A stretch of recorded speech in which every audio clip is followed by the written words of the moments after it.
जीवित परमेश्वर के प्रतिज्ञा के वचन। निर्गमन की पुस्तक अध्याय 19। इजरायलियों को मिस्र देश से निकले हुए जिस दिन 3 महीने बीत चुके, उसी दिन वे सीने के जंगल में आए।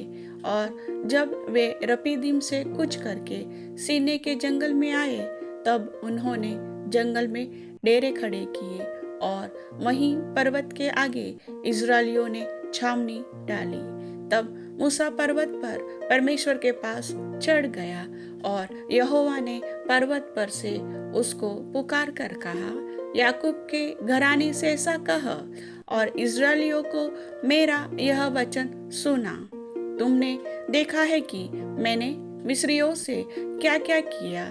तुमको मानो उकाब पक्षी के पंखों पर चढ़ाकर अपने पास ले आया हूँ। इसलिए अब यदि तुम निश्चय मेरी मानोगे और मेरी वाचा का पालन करोगे, तो सब लोगों में से तुम ही मेरा निज धन ठहरोगे। समस्त पृथ्वी तो मेरी है और तुम मेरी दृष्टि में याजकों का राज्य और पवित्र जाति ठहरोगे। जो बातें तुझे इजरायलियों से कहनी है वे यही है। तब मूसा ने आकर लोगों के पुरनियों को बुलाया और ये सब बातें जिनके कहने की आज्ञा यहोवा ने उसे दी थी उनको समझा दी। और सब लोग मिलकर बोल उठे, जो कुछ यहोवा ने कहा है वह सब हम नित करेंगे। लोगों की यह बातें मूसा ने यहोवा को सुनाई। तब यहोवा ने मूसा से कहा, सुन, मैं बादल के अंधियारे में होकर तेरे पास आता हूँ, इसलिए कि जब मैं तुझसे बातें करूँ तब वे लोग सुने और सदा तेरा विश्वास करें। और मूसा ने यहोवा से लोगों की बातों का वर्णन किया। तब यहोवा ने मूसा से कहा, लोगों के पास जा और उन्हें आज और कल पवित्र करना, और वे अपने वस्त्र धो ले और वे तीसरे दिन तक तैयार हो जाए, क्योंकि तीसरे दिन यहोवा सब लोगों के देखते सीने पर्वत पर उतर आएगा।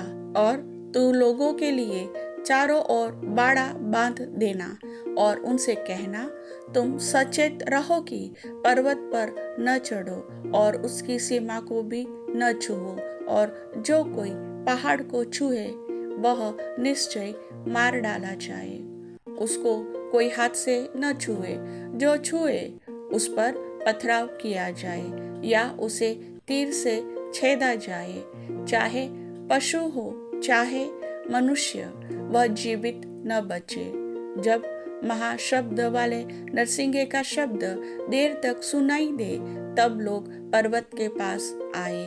तब मूसा ने पर्वत पर से उतरकर लोगों के पास आकर उनको पवित्र कराया और उन्होंने अपने वस्त्र धो लिए। और उसने लोगों से कहा, तीसरे दिन तक तैयार हो जाओ, स्त्री के पास न जाना। जब तीसरा दिन आया तब भोर होते बादल गरजने और बिजली चमकने लगी और पर्वत पर काली घटा छा गई। फिर नरसिंगे का शब्द बड़ा भारी हुआ और छावनी में जितने लोग थे सब कांप उठे। तब मूसा लोगों को परमेश्वर से भेंट करने के लिए छावनी से निकाल ले गया और वे पर्वत के नीचे खड़े हुए। और यहोवा जो आग में होकर सीने पर्वत पर उतरा था, इस कारण समस्त पर्वत धुएं से भर गया और उसका धुआं भट्टे का सा उठ रहा था और समस्त पर्वत बहुत कांप रहा था। फिर जब नरसिंगे का शब्द बढ़ता और बहुत भारी होता गया, तब मूसा बोला और परमेश्वर ने वाणी सुनाकर उसको उत्तर दिया। और यहोवा सीने पर्वत की चोटी पर उतरा और मूसा को पर्वत की चोटी पर बुलाया और मूसा ऊपर चढ़ गया। तब यहोवा ने मूसा से कहा, नीचे उतर के लोगों को चेतावनी दे, कहीं ऐसा न हो कि वे बाड़ा तोड़कर यहोवा के पास देखने को घुसे और उनमें से बहुत नाश हो जाए। और याजक जो यहोवा के समीप आया करते हैं वे भी अपने को पवित्र करे, कहीं ऐसा न हो कि यहोवा उन पर टूट पड़े। मूसा ने यहोवा से कहा, वे लोग सीनै पर्वत पर नहीं चढ़ सकते। तूने तो आप हमको यह कहकर चिताया कि पर्वत के चारों ओर बाड़ा बांधकर उसे पवित्र रखो।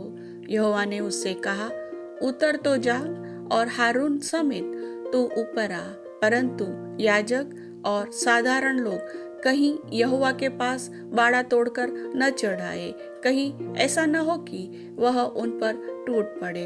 अतः ये बातें मूसा ने लोगों के पास उतरकर उनको सुनाई। प्रभु वचन के सुनने वाले सभी भाई बहनों को आशीष दे। आमीन।